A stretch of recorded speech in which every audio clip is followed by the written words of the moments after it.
رمضان المبارک کا مہینہ اپنے اختتام کو پہنچنے والا ہے۔ اس موقع پہ ہمیں دو کام کرنے کی شدید ضرورت ہے۔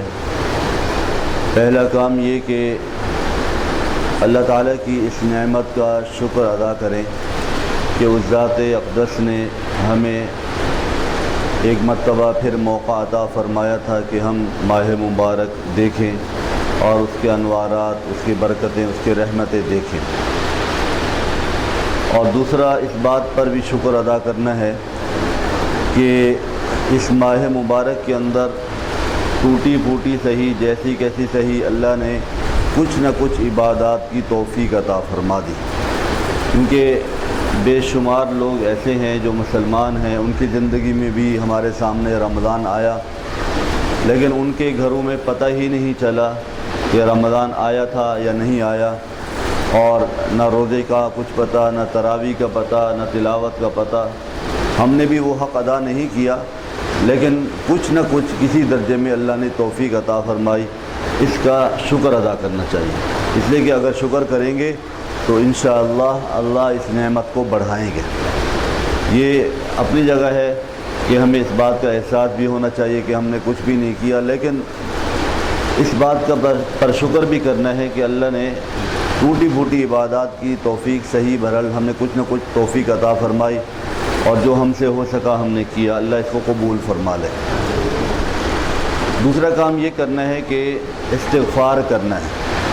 استغفار اس بات پہ کرنا ہے کہ جس طریقے سے رمضان کا حق ادا کرنا چاہیے تھا وہ حق ہم نے ادا نہیں کیا، اور بہت زیادہ ہی کوتاہیاں ہوئیں، روزوں کے معاملے میں، تراویح کے معاملے میں، تلاوت کے معاملے میں، اور انفاق فی سبیل اللہ کے معاملے میں بہت کوتاہیاں ہوئیں، اور اللہ سے ان کوتاہیوں پر معافی مانگے۔ اسی کے ساتھ ساتھ اپنے گناہوں سے سچی توبہ بھی کر لیں۔ تھوڑا سا وقت نکال کر آج ہی وقت نکال کر ہم تنہائی کے اندر بیٹھ کے اللہ سے سچی توبہ کر لیں کہ یا اللہ، کہیں ایسا نہ ہو کہ یہ رمضان کا مہینہ چند لمحے باقی ہیں، یہ گزر جائیں اور ہم اس وعید میں شامل نہ ہو جائیں جس کے بارے میں آپ صلی اللہ علیہ وسلم کی ایک حدیث ہے۔ حضرت کعب بن عجرہ رضی اللہ تعالیٰ عنہ فرماتے ہیں کہ جمعے کا دن تھا، اور جمعے کے خطبے کے لیے آپ صلی اللہ علیہ وسلم ممبر نبوی صلی اللہ علیہ وسلم پر تشریف لائے، تو آپ نے فرمایا کہ قریب آ جاؤ۔ ہم قریب آ گئے تو آپ صلی اللہ علیہ وسلم نے پہلے زینے پر قدم مبارک رکھا، دوسرے زینے پر قدم مبارک رکھا، تیسرے پر رکھا، تو آپ نے 3 مرتبہ فرمایا آمین۔ تو صحابہ فرماتے ہیں کہ ہم نے پوچھا یا رسول اللہ صلی اللہ علیہ وسلم، آج ہم نے بڑی ایک عجیب بات دیکھی جو کبھی نہیں دیکھی تھی۔ تو آپ صلی اللہ علیہ وسلم نے فرمایا کہ ہاں، اصل میں جبرائیل علیہ السلام آئے تھے اور انہوں نے 3 بد دعائیں دی ہیں، ان تینوں بد دعاؤں پر میں نے آمین کہی۔ آپ خود اندازہ لگائیں کہ جمعے کا دن ہو اور خطبے کا وقت ہو، یہ خود قبولیت کی گھڑی ہے۔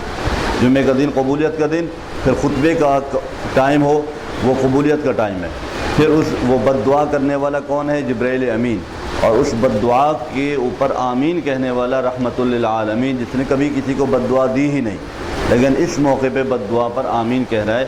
اور وہ 3 بد دعائیں کیا تھی؟ پہلی بد دعا یہ تھی کہ جس نے اپنی زندگی میں رمضان کو پایا اور وہ اپنی بخشش نہ کرا سکا تو وہ ہلاک اور برباد ہو جائے۔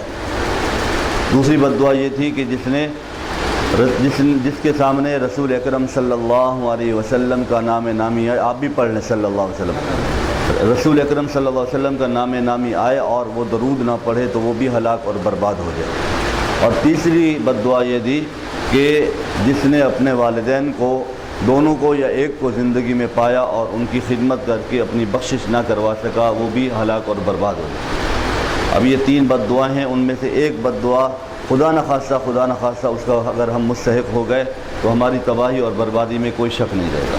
تو یہ چند لمحات ہیں سچی توبہ کرنے اللہ سے، یا اللہ میں آپ سے سچی توبہ کرتا ہوں، اور انشاءاللہ اللہ آپ سے وعدہ کرتا ہوں کہ آئندہ میں آپ کی نافرمانی والے کام نہیں کروں گا۔ دل سے عزم کریں، پچھلے پر دل سے نادم ہو جائیں، انشاءاللہ اللہ پچھلے تمام گناہوں کو معاف فرما دیں گے۔ پھر اگر ہم سے کبھی نادانستہ طور پر ہو گئے تو اللہ خود فرماتے ہیں یا عبادی الذین اسرفوا علی انفسہم لا تقنطوا من رحمت اللہ، اگر توبہ کرنے کے بعد پھر توبہ توڑ دی، ظلم کیا اپنی جانوں پر، تو کبھی مایوس نہ ہونا، میرے دروازے کھلے ہوئے۔ اللہ تعالیٰ مجھ کی توفیق نصیب فرمائے۔